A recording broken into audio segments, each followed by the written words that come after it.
નમસ્કાર, સીએનબીસી બજારના મની મેનેજરમાં આપનું સ્વાગત છે અને મની મેનેજર એટલે તમારા નાણાંનું ચોક્કસ આયોજન માટે અપાતું માર્ગદર્શન. હું પ્રીતિ દલાલ આપ સૌનું સ્વાગત કરું છું આજના મની મેનેજરમાં. મની મેનેજરમાં આપણે હેલ્થ ઇન્સ્યોરન્સ અંગે સમયે વાત કરતા હોઈએ છીએ અને ફિનાન્શિયલ પ્લાનિંગમાં તેના મહત્ત્વની પણ ઘણી બધી વખત આપણે વાત કરી છે. ત્યારે તાજેતરમાં એક સર્વેમાં કહેવામાં આવ્યું છે કે હેલ્થ ઇન્સ્યોરન્સના પ્રીમિયમમાં ઘણો વધારો થઈ ગયો છે, પ્રીમિયમ ઘણા મોંઘા થઈ ગયા છે અને ક્લેમ સેટલમેન્ટ સંતોષજનક રીતે નથી થઈ રહ્યો.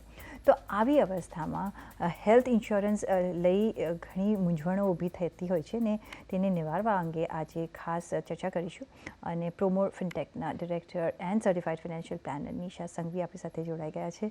નિશા, ઘણું સ્વાગત છે. આપણે વારંવાર આપણે કહેતા હોય છે કે હેલ્થ ઇન્સ્યોરન્સ લેવો જોઈએ ને જે રીતના આપણે પેન્ડેમિક થ્રુ પસાર થયા છે ને પેન્ડેમિક પહેલાં કે પછી જરૂર તો હોતી જ હોય છે હેલ્થ ઇન્સ્યોરન્સની, પણ જે અત્યારના ભારે ભરખમ વધારો આપણે જોયો છે, જે સર્વે આવ્યું છે એમાં લોકલ જે સર્કલ સર્વે છે કે 52% પર્સનલ હેલ્થ ઇન્સ્યોરન્સ પોલિસી ઓનર્સમાં આ સર્વે થયો છે અને પ્રીમિયમ 25% વધી ગયું છે લાસ્ટ 1 યરમાં, which is a big amount. અને જે લોકો લેતા હશે પણ હવે વિચારતા હશે કે આટલું બધું પ્રીમિયમ પે કરીને હું લઉં કે નહીં, શું કરવું જોઈએ, મોંઘું પડતું હોય છે. કઈ રીતના તમે જોઈ રહ્યા છો આ આસ્પેક્ટને? Thank you Pritiben, always a pleasure coming on your show. Health ઇન્સ્યોરન્સની આપણે જ્યારે વાત કરીએ છીએ which is an important integral part of your financial planning journey, તો હેલ્થ ઇન્સ્યોરન્સમાં આપણે premium basis is every insurance company will define their premium. આ જનરલી અંડરરાઇટિંગનું એક સ્ટાન્ડર્ડ કન્ડિશન્સ હોય છે, એના બેસિસ પર પ્રીમિયમ આઈડેન્ટિફાય થાય છે. જેટલા ફીચર્સ વધારે એટલું પ્રીમિયમ વધારે, જનરલી એવું હોય છે. તો વિથ ટાઈમ અગર આપણે જોઈએ છે તો આપણને ફેન્સી હોસ્પિટલ્સ, આપણને મોડર્ન ટ્રીટમેન્ટ્સ, તો એ બધાની ફેસિલિટીઝ અવેલ કરવાની ગમે છે. તો એ હિસાબે પ્રીમિયમ પણ શૂટઅપ થશે. સારું છે કે નહીં, it has to be included as part of your expenses, તો એ હર્ટ નહીં થાય. પણ યસ, પ્રીમિયમ ઇન્ક્રીઝ થવાના મલ્ટિપલ રીઝન્સ હોય છે. તો એ reasons will always differ person to person કે તમે કયા એજ બેન્ડમાં છો. તો generically yes, premiums have gone up, but it will always differ case to case basis. Absolutely. પણ જે અત્યારનો જે સર્વે આપણને કહી રહ્યો છે કે અહીંયા ઘણા બધા 21% of health insurance policy owners કહે છે કે એમની 50%નો વધારો થઈ ગયો છે. 50% પ્રીમિયમ કે મોર, એમાં 31% લોકોનું હેલ્થ ઇન્સ્યોરન્સ હોલ્ડર્સનું કહેવું છે કે 25થી 50%નો એમને પણ એક વધારો આવ્યો છે. અને સાથે 43% લોકો એમ કહે છે કે એમને જે ક્લેમ સેટલમેન્ટ હોય જે હોય એમાં ઘણી બધી ડિફિકલ્ટી પડી રહી છે. એક બાજુ પ્રીમિયમ્સ વધી રહ્યા છે, એક બાજુ ક્લેમ સેટલમેન્ટ માટે પ્રોબ્લેમ થઈ રહ્યો છે. તો પછી જે આપણે કહેતા આવે છે કે ઇન્સ્યોરન્સ લો, બાય કરો, ઇફ દે કાન્ટ અફોર્ડ, અને અફોર્ડ કરે તો if they can't get claim, તો what's the meaning of it? અને આ જે સિનારીઓમાં બ્રેકેટમાં તમે કહ્યું કે મોડર્નાઇઝેશન થઈ રહ્યું છે અને વચ્ચે ફાઇન, પણ એવી તમને ફેસિલિટી મળે છે એના પછી, અને આ ફેસિલિટી લેવા માટે એક વર્ગ હોય છે, જે નીચલા વર્ગનું શું થશે એ મારો ક્વેશ્ચન છે. ડન. સો પ્રીતિબેન, જો આપણે પહેલાં પોઈન્ટ જ ડિસ્કસ કરીએ કે પ્રીમિયમ કેમ વધી જાય છે. તો પ્રીમિયમ પહેલાં વધશે because of change in age band. So અગર તમે 45થી 46ના થઈ ગયા તો પ્રીમિયમ ડ્રાસ્ટિકલી વધે છે. તમે 50થી 51ના થઈ ગયા તો બી પ્રીમિયમ ડ્રાસ્ટિકલી વધે છે. અને 60થી 61ના થઈ ગયા because you are entering stages where તમારી પ્રોબેબિલિટી ઓફ ક્લેમ બહુ હાઈ છે. એટલે ઈ બેન્ડમાં પ્રીમિયમ ખાસું વધ્યું છે. દેર આર ઇન્સ્યોરન્સ કે એક વર્ષમાં એ લોકોએ 3 વાર પ્રીમિયમ વધાર્યું છે. તો 3 વાર વધ્યું અને તમારું એજ બેન્ડ પણ ચેન્જ થયું. તો આઈ અગ્રી ટુ ધ સર્વે કે એમાં 50% વધારો પ્રીમિયમનો થયો જ હશે. નાઉ કમિંગ ટુ કે તમારો ઇન્ટિગ્રલ ક્વેશ્ચન કે how does a common man live about it, કે એ શું કરી શકે. સો પ્રીતિબેન, આમાં મલ્ટિપલ ઓપ્શન્સ આપણે સિલેક્ટ કરી શકીએ છીએ કે દેર ઇઝ સમથિંગ કોલ્ડ ડિડક્ટેબલ, કે તમે ડિડક્ટેબલ ઓપ્શન ચૂઝ કરો કે 25,000નું તમે ડિડક્ટેબલ ચૂઝ કરો છો તો પ્રીમિયમ 10થી 12% ઘટી જાય છે. So what does deductible mean? કે એક અમાઉન્ટ ડિફાઇન થઈ ગઈ, 25,000 રૂપિયા કે 50,000 રૂપિયા, કે તમે એ સાઈડમાં કાઢીને રાખશો જ. તો જ્યારે પણ એ ઇન્સ્યોરન્સનો ક્લેમ આવશે તો પહેલાં 25,000 તમારે તમારા પોકેટથી આપવા પડશે. સેકન્ડ ઓલ્ટરનેટિવ આપણે કહીએ કે આપણે કોપે લઈએ કે 10 to 20%નો કોપે તમે ચૂઝ કરી શકો છો પ્રોડક્ટ ટુ પ્રોડક્ટ. તો અગર તમે કોપે ચૂઝ કરી શકો છો એનો મતલબ શું કે 10 કે 20% તમે ચૂઝ કરો કે સપોઝ અગર ક્લેમ આવ્યો તો ક્લેમ આવ્યો એનો સે 100 રૂપીઝનો ક્લેમ આવ્યો અને તમે ચૂઝ કર્યું છે કે કોપે એઝ 20%, તો 80% of the money will be paid by the insurance company, 20% you have to pay. આ બધું કરતી વખતે આપણે એ પણ ધ્યાનમાં રાખવું પડશે કે જ્યારે આપણે બે પોલિસી જ્યારે સિલેક્ટ કરી છે તો એમાં રૂમ રેન્ટની કેટેગરી કઈ છે. સો સિંગલ પ્રાઇવેટ એસી રૂમ અગર ડિફાઇન્ડ છે તો આપણે હોસ્પિટલમાં ક્લેમ લેતી વખતે એ ઇન્સિસ્ટ કરવું બહુ જરૂર છે કે મને લોએસ્ટ કેટેગરી આપો. અને જ્યારે આપણે હાયર કેટેગરીમાં રહીએ છીએ તો ડેફિનેટલી ક્લેમ આખો નહીં મળે. તો અને પ્લસ જ્યારે પણ આપણે હોસ્પિટલમાં સર્જરીઝ કે એવી કોઈ ટ્રીટમેન્ટ લેવા જઈએ છીએ જ્યારે કન્ઝ્યુમેબલ્સ યુઝ થાય છે, સો જેવી રીતે થર્મોમીટર છે, તમારા હેન્ડ ગ્લવ્સ છે, પીપી કિટ છે, these all are called as consumables. એક IRDAની સ્ટેન્ડર્ડ લિસ્ટ છે મોર દેન 73 આઇટમ્સની. તો એમાં આપણી ડિફાઇન લિસ્ટ જોશો ને તો એને કન્ઝ્યુમેબલ્સનું તમારે રાઇડર લેવું બહુ જરૂરી છે. તો એના લીધે પણ તમારો ક્લેમ 10થી 12% તમને ઓછો મળે છે. તો આ થોડા ઇમ્પોર્ટન્ટ પોઈન્ટર્સ છે પ્રીતિબેન, જેના લીધે તમારો ક્લેમ ઓછો મળે છે અને તમે તમારું પ્રીમિયમ કેવી રીતે ઓછું કરી શકો છો.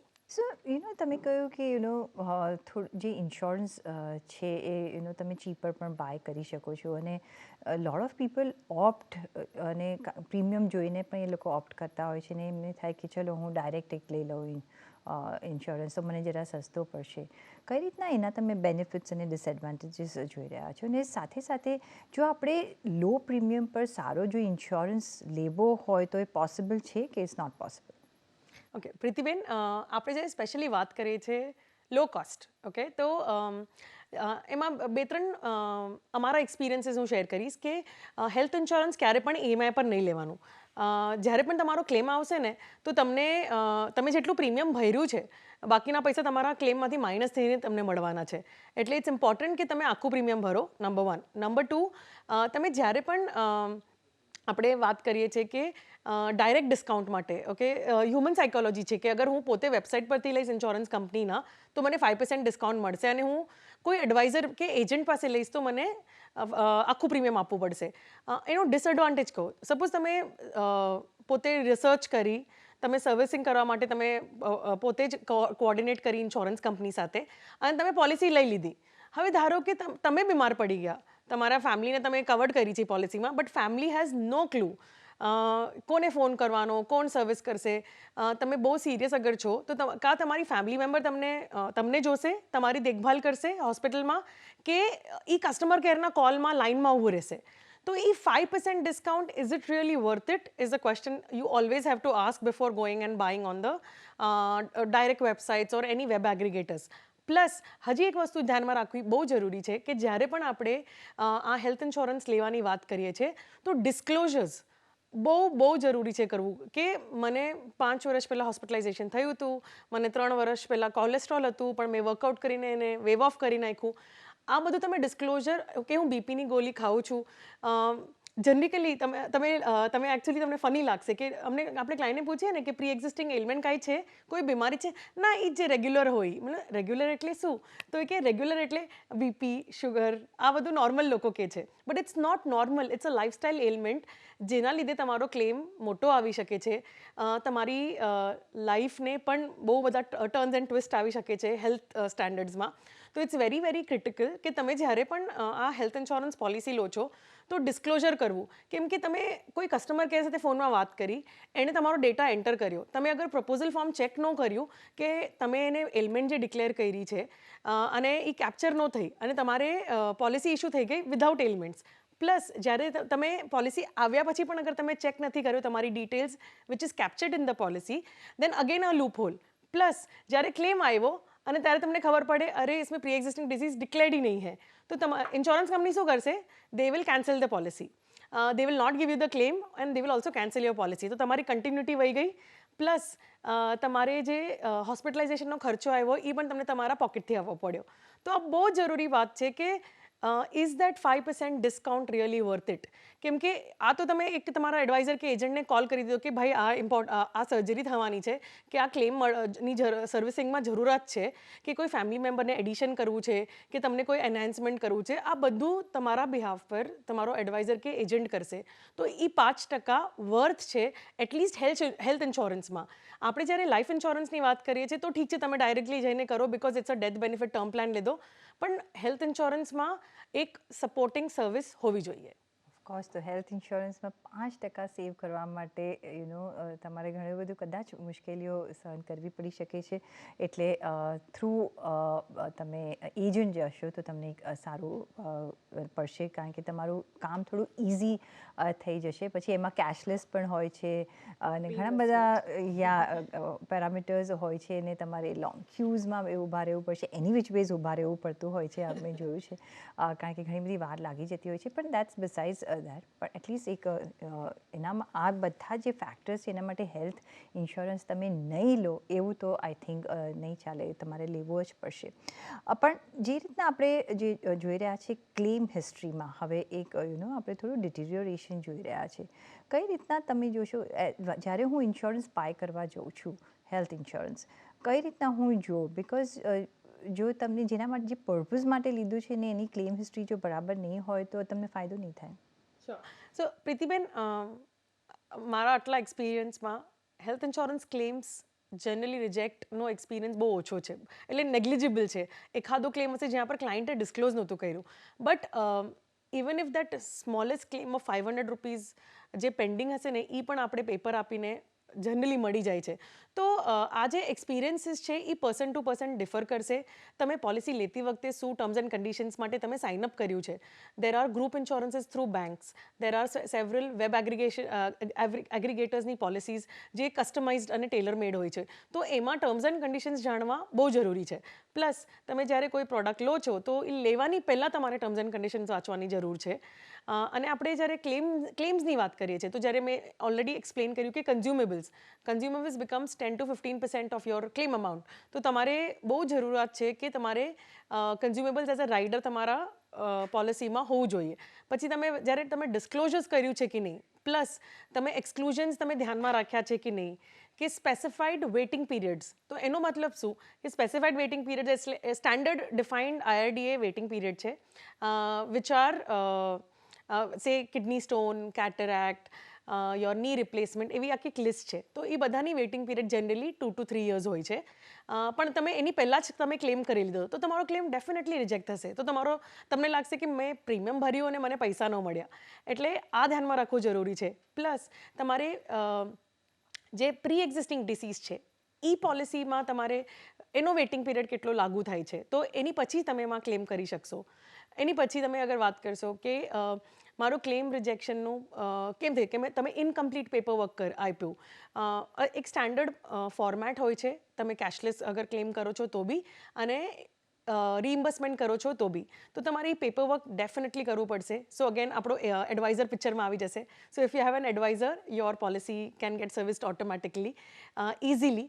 પછી આપણે વાત કરીએ છીએ કે જ્યારે આપણે પોલિસી લીધી છે તો what did you sign up for, અને એની પછી કોઈ રિવિઝન્સ આવ્યા છે અગર એ પ્રોડક્ટમાં, તો તમારે હર વર્ષે તમારી પોલિસી જ્યારે રિન્યૂ થઈને આવે છે તો તમારે એના ટર્મ્સ એન્ડ કન્ડિશન્સ વાંચવા બહુ જરૂરી છે.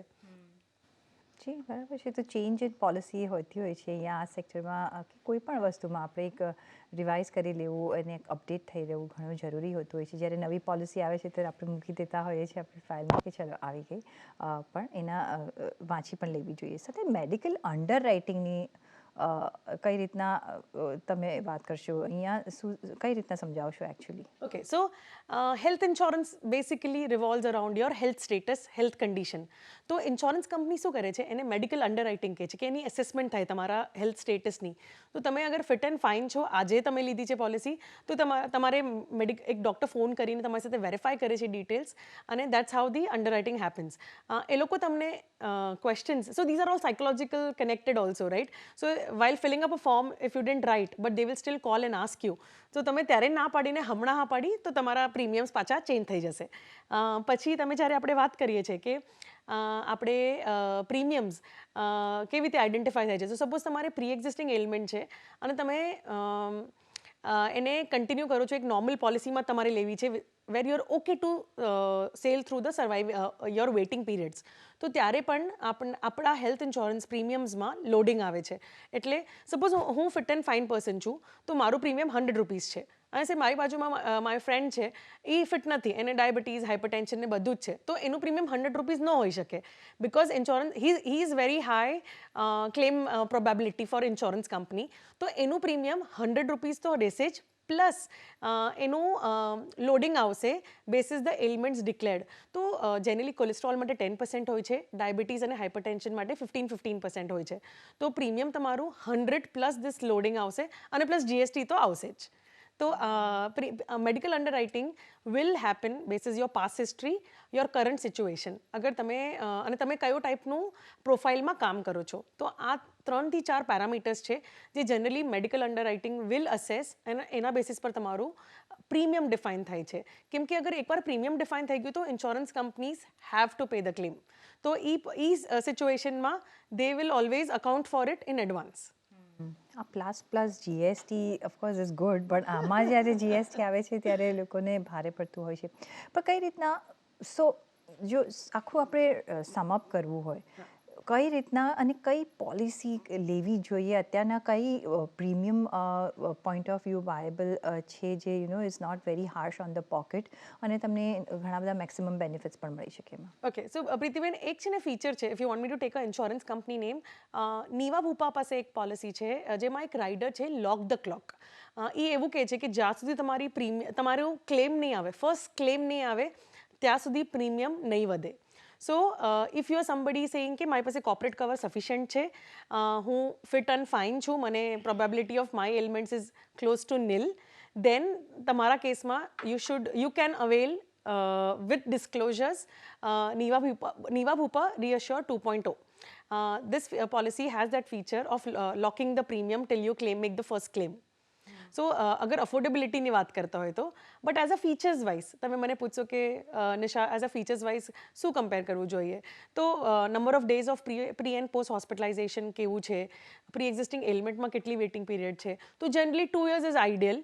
3 and 4 years, 4 years તો is now history because IRDA circular જે લાસ્ટ મંથમાં આવ્યું છે એમાં કીધું છે કે બધી પ્રી એક્ઝિસ્ટિંગ ડિઝીઝ હવે 3 yearsની અંદર કવર થશે, તો that is already applicable. Room rent capping category જે છે, તો સિંગલ પ્રાઇવેટ એસી રૂમને એક માઇન્ડ ગેમ છે. તમે જ્યારે પોલિસી વર્ડિંગ રીડ કરો છો તો એ તમને શું કવરેજ આપે છે એ જરૂરી છે, બિકોઝ ઇફ યુ સમબડી કે તમને ડીલક્સ ને સુપર ડીલક્સ ને એવી કેટેગરીવાળી રૂમ જોતી હોય તો then single private AC room is not the room category for you, because જ્યારે પણ આપણે ક્લેમ કરીએ છીએ તો બિલિંગ જે થાય છે એ આખીને આખી તમારા રૂમ કેટેગરીના ચોઇસ પર થાય છે. તો એ પોઈન્ટ ઓફ ટાઈમ પર તમારે ધ્યાનમાં રાખવું બહુ જરૂરી છે કે you chose single private AC room in your insurance policy. So in a hospital you can't choose a super deluxe or a suite because billing will happen accordingly. Then you might have to make a co-payment from your pocket. તો pro rata તમારે પૈસા તમારા પોકેટથી પણ આપવા પડશે. અને શરૂઆત કરીશું દર્શકોના સવાલો સાથે. તો જક્ષય મોદીનો નીચે પહેલો જે સવાલ આવ્યો છે, ઇન્સ્યોરન્સ અને હેલ્થ ઇન્સ્યોરન્સ એમને લેવો છે, રાધર પોલિસી ટર્મ્સ કેવી હોવી જોઈએ, કયો હેલ્થ ઇન્સ્યોરન્સ લેવો જોઈએ, 3 સભ્યોનો પરિવાર માટે હેલ્થ ઇન્સ્યોરન્સ લેવો છે તો મેક્સ બુપાનો પ્લાન કેવો રહેશે? So we just spoke about Niva Bhupa. So Max Bhupa earlier એ હતું, હવે એનું કંપનીનું નવું નામ છે નીવા ભૂપા. ઓકે, તો મેક્સ નથી હવે, તો તમે ગૂગલ કરશો તો કદાચ તમને નહીં મળે. તો Niva Bupa is the name of the company.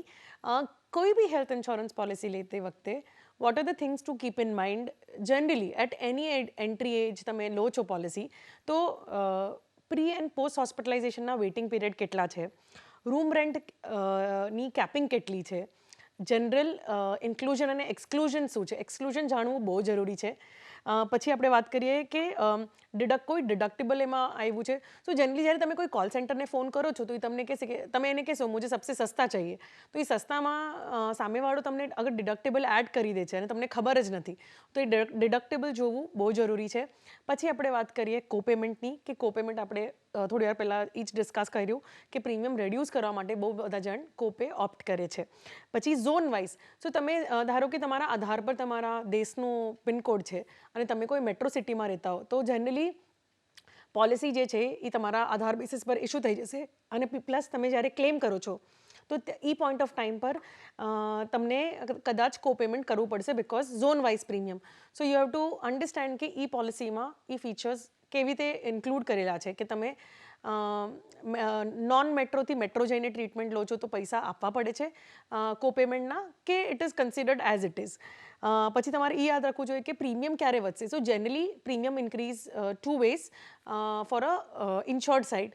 કેવી રીતે કે અગર તમારી એજ બેન્ડ ચેન્જ થઈ ત્યારે એજ બેન્ડ વાઇઝ પ્રીમિયમ હોય છે 5 વર્ષમાં એક વખત કા હર વર્ષે, તો તમારે એ પણ જાણવું જરૂરી છે બિકોઝ નેક્સ્ટ યર જ્યારે રિન્યુઅલમાં અગર પ્રીમિયમ ઇન્ક્રીઝ થઈ ગયું by 2 to 3% and if you can't afford it you rather save it from today. પછી ક્લેમ સેટલમેન્ટ ઇન હાઉસ છે કે આઉટસોર્સ કરેલું છે કોઈ ટીપીને, તો આ બધી વસ્તુઓ આફ્ટર બાઇંગ ધ પોલિસી ન જાણવી જોઈએ, લેવાની પહેલાં આપણે જાણવી બહુ જરૂરી છે. પ્લસ તમે હજી પણ અગર તમે ડિટેલિંગમાં જવા માગશો તો તમારી અગર કોઈ પ્રી એક્ઝિસ્ટિંગ એલિમેન્ટ છે એના રિલેટેડ કોઈ તમને વેલનેસ શું મળે છે, તમને નો ક્લેમ બોનસ કેટલું મળે છે, તમને ડિસ્કાઉન્ટ મળશે કે તમને બોનસ અલગથી એડ કરીને મળશે. રિસ્ટોરેશન ફેસિલિટીઝ જે આજકાલ આપણે કહીએ છીએ કે lot of health insurance policies have restoration, તો એ રિસ્ટોરેશન સેમ એલિમેન્ટ માટે થશે કે નહીં થાય ક્વોલિફાય, કા અનલિમિટેડ ટાઈમ તમે વર્ષમાં ક્લેમ કરી શકો છો કે નહીં, એ પણ જાણવું જરૂરી છે. પ્લસ તમે જ્યારે વાત કરશો કે how early can you avail a medical test, like a wellness test in your policy? First year પછી કે first monthમાં લેયા પછી lot of people come back and ask us કે અરે મેં લીધી હતી અને મને મેડિકલ નથી મળી રહ્યું, but then the policy wording say that કે તમને એક વર્ષ પછી મળશે. તો આ બધા પછી then you have a heartache saying I pay the premium, I don't get the benefit. એટલે અને રૂમ રેન્ટ કેપિંગ સૌથી important, room rent capping, because your whole billing of hospital happens basis the room rent category that you choose to stay. તો આ important ક્રાઇટેરિયાઝ છે. તમે જ્યારે આ health insurance ક્યારે ડિસાઇડ કરો છો કે તમારે લેવું છે તો આ પોઈન્ટર્સ જરૂરી છે. પ્લસ પ્લીઝ ડોન્ટ DIY, તમારે કોઈ એડવાઇઝર એજન્ટની થ્રુ લેવું જરૂરી છે. જી અક્ષય, તો તમે કોઈ એડવાઇઝર અને એજન્ટ થ્રુ લેજો. બાકી અમે મોટા પોઈન્ટ્સ તમને જણાવી દીધા છે કે કયા આસ્પેક્ટ્સ તમારે ધ્યાનમાં રાખવા જોઈએ. પણ ઓન દેટ નોટ રજા લેવાનો સમય થઈ ગયો છે. નિશા, ઘણો આભાર તમારો અમારી સાથે આજે જોડાવા બદલ. અને સાથે જ પર્સનલ ફાઇનાન્સના તમારા સવાલ અમને મોકલો, તમારું નામ, શહેર, ઉંમર સાથે ઈમેલ કરો અમને money@nw18.com પર, ફેસબુક પર લખો અમને facebook.com/CNBC બજાર પર, અને ટ્વીટ પણ કરી શકો છો twitter.com/CNBC બજાર પર.